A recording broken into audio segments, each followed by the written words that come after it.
First, a little bit of context. They laugh at me all the time. So, yeah, just like I said, first a little bit of context about why we are bringing this to y'all today. And there's really, I think, probably three reasons. The first one's the biggest one. In August 5th, 2012, 6 members of the Sikh Temple of Wisconsin were fatally shot by a white supremacist. On June 17th, 2015, an ELCA, so my denomination, affiliated white supremacists killed 9 people of color worshiping at Mother Emanuel AME Church in Charleston, South Carolina. August 13th, 2016, Imam Maluna Aladin Akanje and his friend Thera Udin are murdered outside a New York City mosque. November 5th, 2017, a man opens fire with an assault weapon at First Baptist Church of Sutherland Springs, Texas, killing 26 people and wounding 20 others. October 27th, 2018, an anti-Semite enters Tree of Life Congregation Synagogue in Pittsburgh, Pennsylvania, kills 11 people and wounds 6 more, including 4 police officers.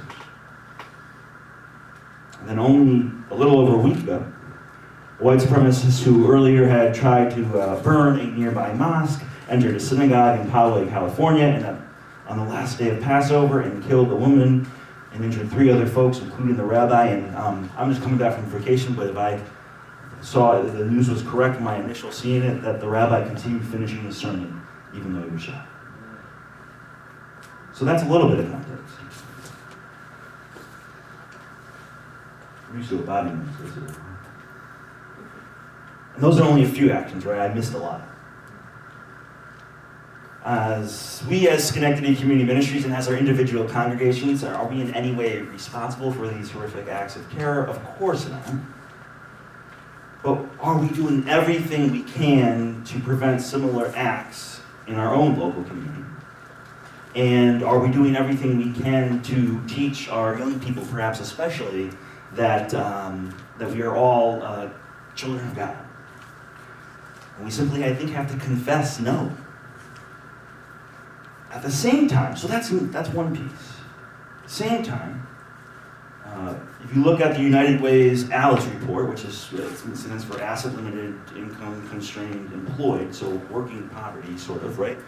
54% of folks in our county cannot make ends meet, and 73% of residents in our city cannot make ends meet.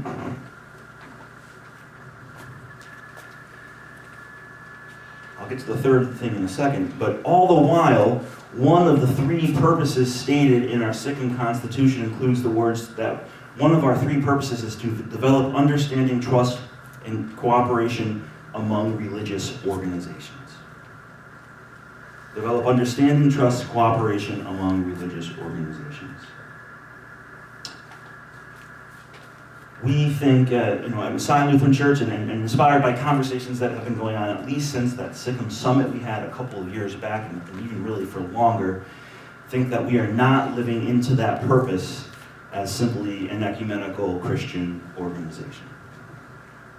We think that, we essentially, though, we envision a day where at SiCM Summer Lunch, the little kids in my congregation that love serving at SiCM Summer Lunch can serve alongside kids from the mosque and the synagogue and the Sikh temple and the Buddhist temple and the Hindu temple and all the rest, and learn from one another and understand how they have so much more in common than the purpose that's been in our Constitution for, I'm assuming, decades.